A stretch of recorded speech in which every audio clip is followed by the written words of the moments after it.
Good afternoon and welcome to today's Downing Street press conference. I'm pleased to be joined by Professor Chris Whitty, Chief Medical Officer, and Sir Patrick Vallance, Chief Scientific Advisor.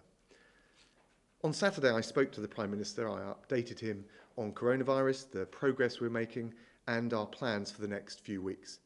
The government is united in our focus, our determination, and our national mission to defeat the coronavirus and defeat it with. I want to join the PM in expressing our heartfelt thanks to the brilliant team at St Thomas's Hospital.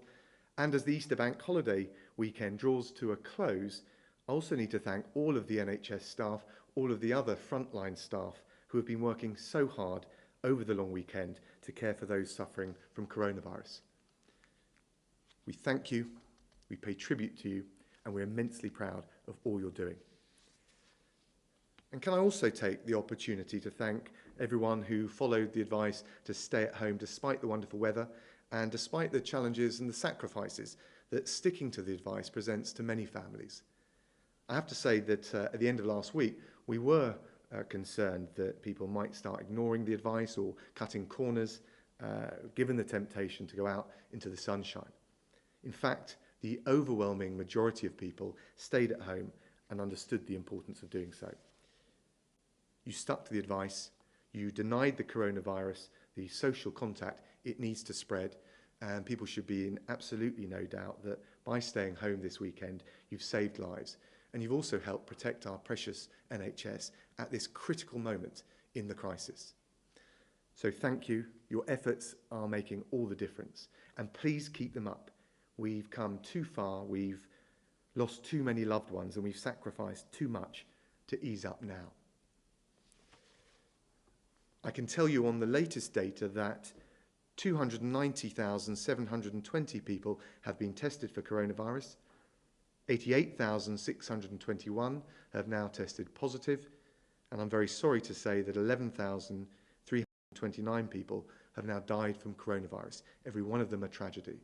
And our hearts go out to all of the loved ones who are grieving their loss at such a difficult time. Amidst this sobering death toll, there are also some positive signs from the data that we are starting to win this struggle. But we've still got a long way to go, and as those grisly figures that I just read out show, we're still not past the peak of this virus. So please, continue to follow the advice, now more than ever, to stay home, save lives, and protect our NHS. This week, SAGE will review the evidence of the effectiveness of the social distancing measures that we've taken, and we will consider their evidence, their assessment based on the evidence at that point. I should say we don't expect to make any changes to the measures currently in place at that point, and we won't until we're confident as we realistically can be, that any such changes can be safely made. In the meantime, the government will continue to redouble all of our efforts to buy and deliver the ventilators so we can treat the most vulnerable in our hospitals, to deliver the masks, the gowns, the other protective equipment, to protect those on the front line in the NHS but also in care homes, and to ramp up testing so that NHS and other key staff can return to the front line just as soon as possible. The Chancellor and the Business Secretary are working round the clock to mitigate the damage that this crisis has undoubtedly done to our economy, getting support to businesses, to workers, and to the most vulnerable in society. So please, once again, keep following the guidance to stay home, save lives, and protect the NHS. If we let up now, the virus will only take full advantage. It will spread faster, and it will kill more people. If we refuse to give in to it, if we keep up this incredible team effort, we will beat this virus and we will come through this national test. Our plan is working. Please stick with it and we will get through this crisis together. Now I'll hand over to, I think it's Chris, to Patrick to talk us through the data today. Thank you. Thank you, Patrick. First slide, please. Reminder, as the First Secretary has said, the aim is to keep the numbers below NHS capacity to make sure by doing so we save lives. The mobility change on this slide shows what we've done, what we've all done. We've stayed at home more, we've reduced our activity in terms of retail, recreation, transport, and in the workplace with more home working, and of course even reduced the presence in parks. That is having an effect in terms of reducing the transmission in the community. Next slide, please. This slide shows the number of new cases, but, and this is an important thing to understand, of course it's not all the cases. This is the cases that have been tested. There are many more cases that have not been tested. The blue bars show the number of cases that have been tested for medical need, and you can see that even allowing for some vagaries of the numbers of tests being done, that's at least flattened off, and we would expect that to decrease. The orange bars show the number of people who've tested positive who are in critical care workers, including those in the NHS. And I'm pleased to say there's more testing going on there. That's an important part of what is happening to detect more cases and also to be able to tell people who are negative. Next slide, please.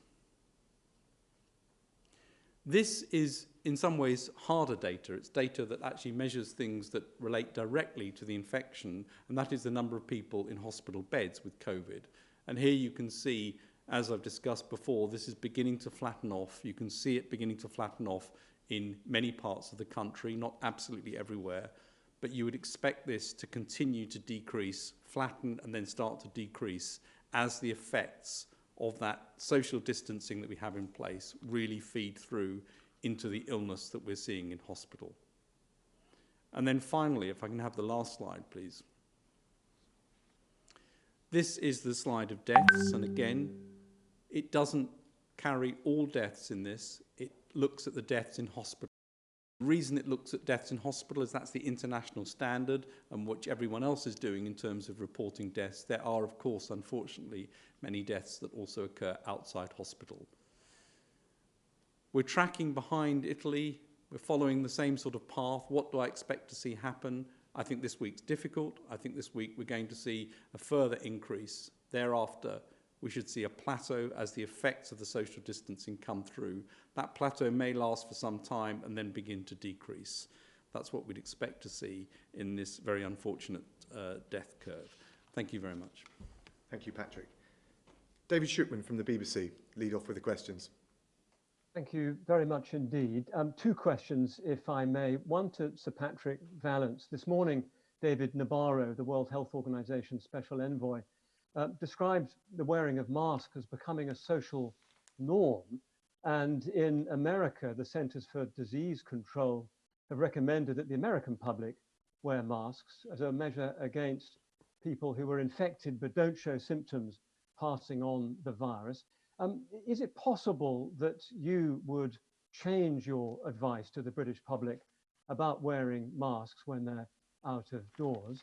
But first, if I may ask a question to the First Secretary. Understanding that it's too early to consider relaxing any of the measures, could you share with us any of the specific ideas you're considering within government for how those measures might be relaxed when that time comes? Well, I think it's far too early to talk about that. We're still, as Sir Patrick has explained, going through the peak. We are doing all of the work in government to assess the evidence. We'll be guided by the science and the medical advice that we get. And I think until you've got that evidence, we'd be getting ahead of ourselves. The focus right now, particularly after, I think, the relative success of encouraging people to stay home during the long bank holiday weekend is to keep up that national effort, to keep the social distancing measures in place. And there will come a time in the future where we can talk about relaxation, but we're not there now. In answer to the question about masks, I'm going to answer first the question that you posed as if we saw new evidence, would we change our minds? To which the answer is definitely yes. That's what science does. It looks at new evidence, and we would give new advice if we saw new evidence. As you know, the WHO have stayed with their recommendation around masks. We look at this and update our view from time to time. We're actually looking at it again now. The evidence on masks is much more persuasive for masks stopping you giving it to somebody than it is for you preventing from you catching it. We are continuing to look at new evidence as it emerges, and if there's evidence that looks like we should change our advice, we would do so. David, would you like to come back with a supplementary?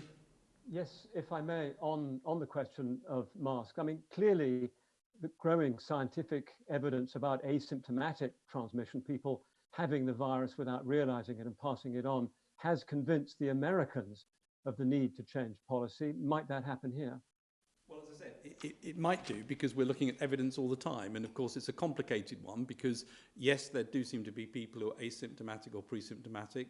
By definition, of course, they're not also coughing and doing the things that can spread it. But this is all that we're looking at the moment. We have a review ongoing at the moment of the evidence around masks.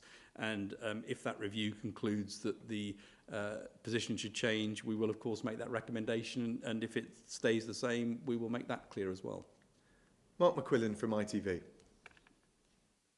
Thank you. First Secretary, you've mentioned the lockdown measures are set to be extended. That's what you've indicated there. Why is there no clear plan as yet as to how we get back to normal once the lockdown is over?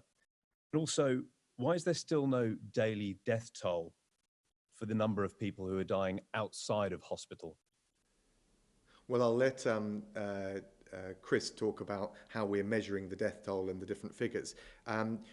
We are working assiduously to make sure that we're ready when the right time comes. But at the moment, the evidence suggests that we're still going through the peak of this crisis, whether that's measured on the death count, the death toll, or some of the other measures that Sir Patrick has talked us through. It's absolutely crucially important that we do not take our eye off the ball or the public's focus on the thing that has been a success so far in relative terms, which is our ability through widespread support for our social distancing measures, to deprive this virus of the means to spread. It is critically important, and I think a lot of people listening to this at home would understand that as we're going through the peak of the crisis with the death toll at the level it's at and increasing, we're absolutely keen to make sure, we're absolutely determined to keep our eye on the ball and our focus on what will save lives, which is people staying at home and protecting the NHS in that way. I don't know, Chris, whether you want to say anything further, or Patrick, on the point about social care homes and NHS deaths. Well, so in terms of death, so the question was, why do we not measuring death toll outside hospitals? And the answer is we are. So there are two separate bits of information that come out, but they come out at different times. The first, which is what we show here and can update on a daily basis, is deaths in hospital. And we're able to get those data relatively fast, and they're proven cases. We know that they actually have COVID-19 from testing. And then the second area of data, which is usually delayed by some days, trying to shorten that period, is the ONS data.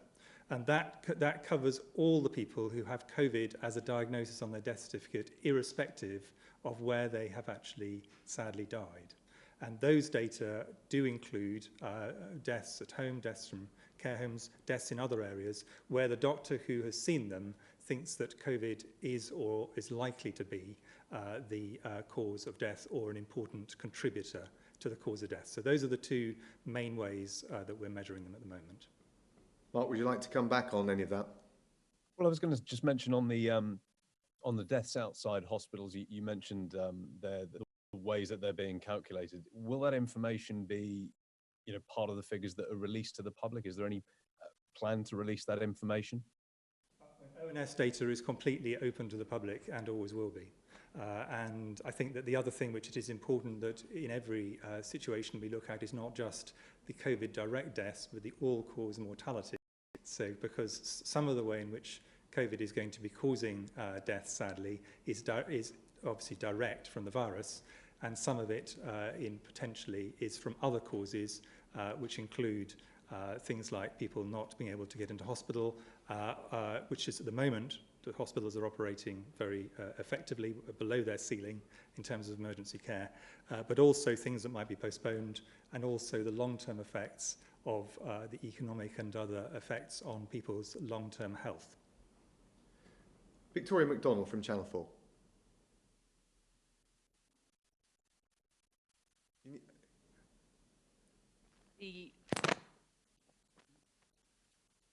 being properly recorded, that we may actually never know the true extent, where you might have people putting pneumonia when it is COVID-19. How can we overcome that? How will we ever see that true figure? We didn't catch the first bit of it, but I think it was on how can we reliably track the sources of deaths from COVID-19, particularly outside the NHS. Chris, do you want to touch on that, or Patrick? Well, sorry, more specifically, it was about the true numbers of deaths. I'm afraid you cut out on us. I think we've got the question. Chris, would you like to? I think that the most important number, in my view, actually over the epidemic as a whole, is going to be all-cause mortality. So that's deaths from any sort. Obviously, of that, some of them will have been diagnosed by their doctor as having COVID-19. Now, of the ones that are diagnosed as COVID-19, in hospital now, and increasingly it will be true in other settings, that will be based on testing. So over time, the accuracy of that will increase. Our view is at this point in time, most people who have the syndrome that looks like COVID probably do have COVID as a syndrome. Obviously, that wouldn't be so true if we're talking about the period when the flu season happens later in the year. So interpreting these data do become more difficult, but ramping up of testing, which is happening, will allow us to get greater accuracy on this over time. Victoria, do you want to come back in? I'm not sure we've got a signal with you, but try again. Yes. Do you, I hope you can hear me. I was very specifically talking about the care homes, because there is some concern that, especially if a doctor can't get into that care home, that they are not being recorded properly. Patrick, I don't know if you want to. Well, I think there's one for Chris, actually. So obviously everybody who sadly dies the doctor will make an assessment based on her or his view about what the cause of death is. That's what the death certificate says in all cases, and doctors take it very seriously and try to make sure that they get as much information to give accurate data.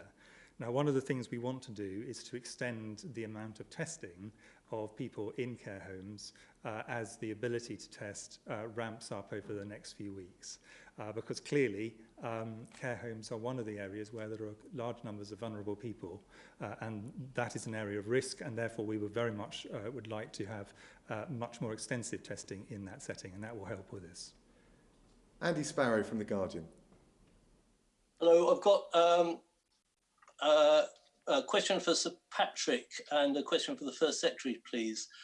Sir Patrick, you said in your opening statement that when the death toll peaks, there will be a plateau and that will carry on, you said, for some time. Can you explain a bit more what you mean by some time? Are you talking days?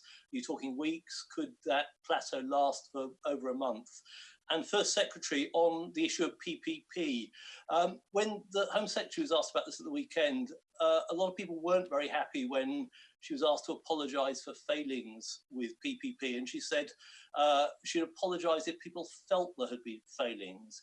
Isn't it clear now that there has been a problem, not just with distribution, but with supply?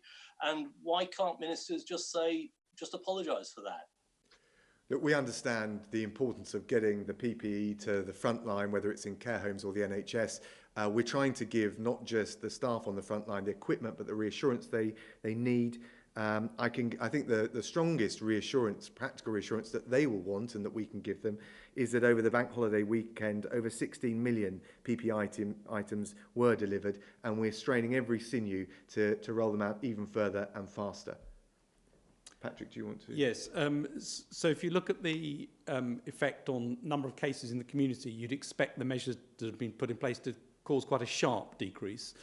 Unfortunately, with the deaths, there's not only a delay, but we would expect there to be a much more gradual decrease from the peak time there, and we'd expect there to be a bit of a plateau. If you look what's happened in other countries, that's what they've seen. That's what we'd expect. You'd expect that to go on for 2 or 3 weeks. But I can't be absolutely sure on the time of that. Would you like to follow up there, Andy?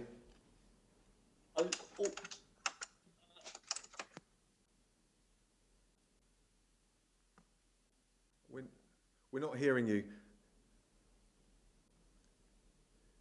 Okay, I'm afraid we'll have to move on to Martin Brown from the Daily Express. Foreign Secretary, I just want to take you back to your opening remarks where you said our plan is working. But we've seen so far that testing has been slow. The government's frantically trying to get ventilators. Frontline NHS staff are still struggling to get hold of PPE. And some experts are predicting that Britain will have the worst death rate from coronavirus in Europe. So was this all part of the plan? And Sir Patrick and Professor Whitty, what specific evidence are you looking for, scientific evidence are you looking for to reopen schools? And do you think it would be wise that the UK follows the European example and opens schools so soon after their supposed peak? So, Martin, the two crucial things in terms of, as we've always argued, flattening the peak and making sure the NHS can cope is, on the one hand, getting people to follow the guidelines about social distancing. They've showed the forbearance, the sacrifice, which has allowed us to deliver on that. It's been a national effort. A lot of people have, particularly when you think of the warm weather, people with young families, that's been a success.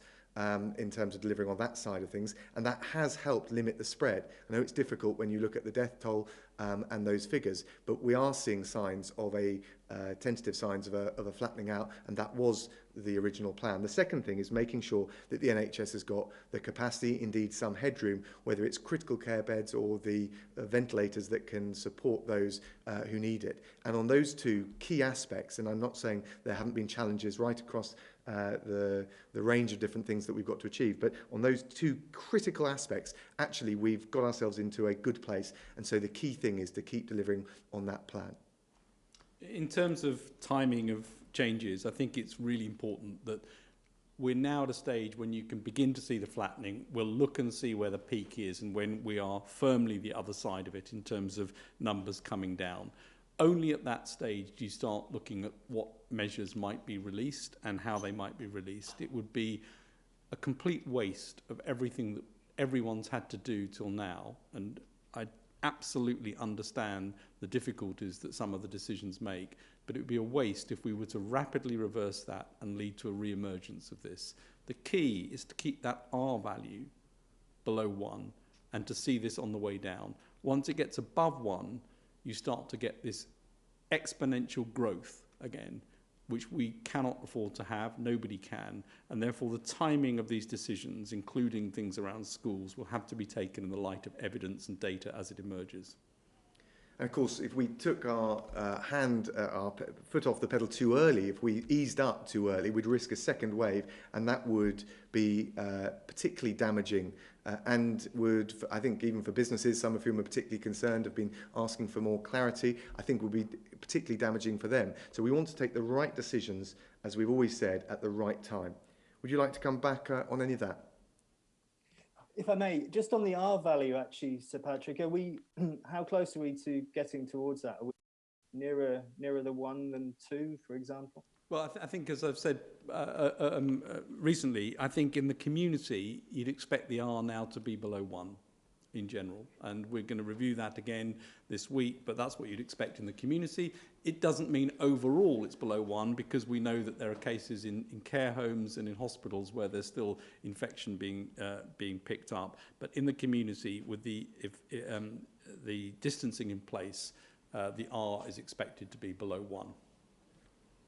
Can I turn to Patrick Maguire from the New Statesman? Good evening. Professor Whitty, you said that 1 in 10 care homes were infected last week. Have you any advance on that figure? Is it going up or is it going down? And how can you accurately model the spread given that testing is so haphazard? And First Secretary, what sort of economic modelling have you done on the various lockdown exit scenarios? Patrick, do you want to... Should I do the care homes?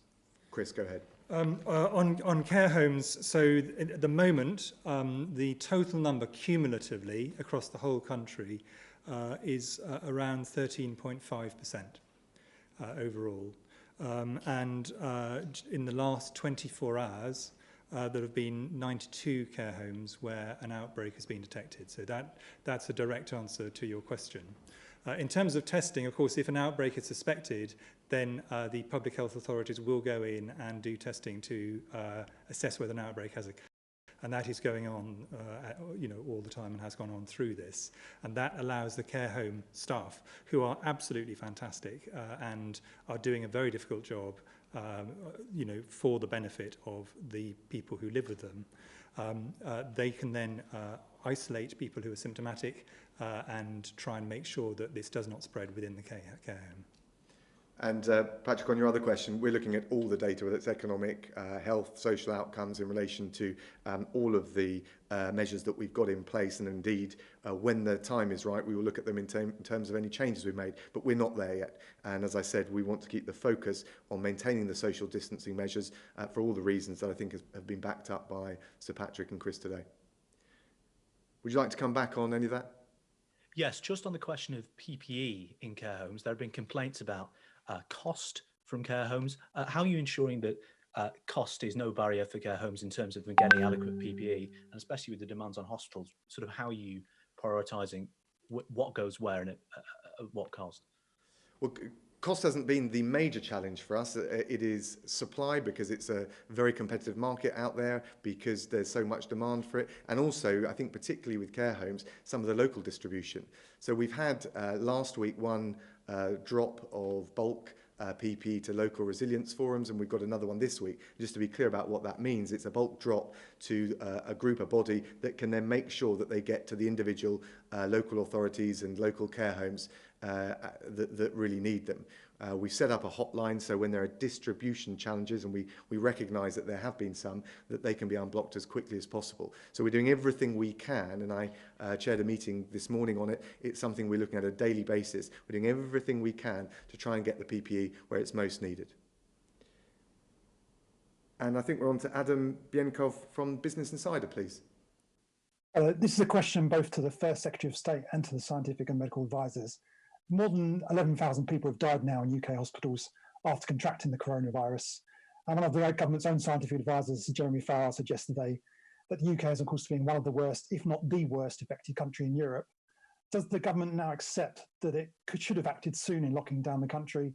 And in hindsight, does the scientific and medical advisors believe that they've pushed harder for the government to make that decision earlier? And if they had have done so, could lives that have been lost have now been saved?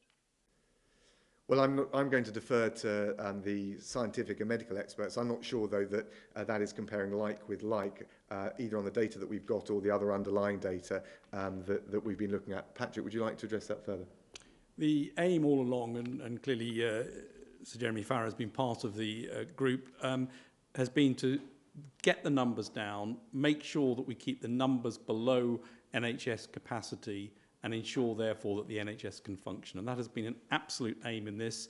And so far, that is exactly where we are in terms of keeping this under control, with heroic efforts from the NHS, including increasing capacity, and the superhuman efforts of the doctors and nurses and all the others who look after the patients. The direct comparison around things, I think we need to wait and see how things evolve. There's a long way to go yet in this disease. It's still a new disease. It still hasn't spread everywhere across the world. It still hasn't actually been allowed to be released from places that have got locked down. So I think we've got a lot yet to see in terms of where this ends up.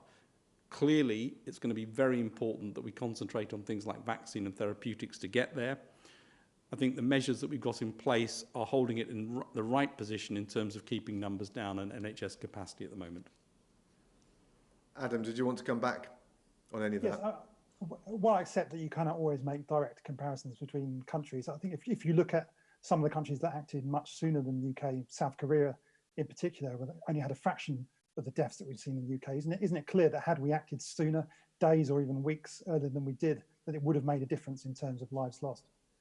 I don't think it is clear. I don't think those comparisons are like for like, because of where we are on the curve, as Sir Patrick has mentioned, but also the individual circumstance in those countries. But we will continue to monitor, and we do monitor what's going on in other countries, and make sure we feed that into what we're doing here. Patrick, I don't know if there's anything else you'd add to that. No, I think it's very difficult to make those comparisons, and as I say, we'll be able to look and see this in due course. I think there's a lot to learn from other countries in terms of what we need to do, and we're definitely looking very closely at other countries in terms of how they think about release of lockdown measures. Thanks, Adam. Thank you all very much.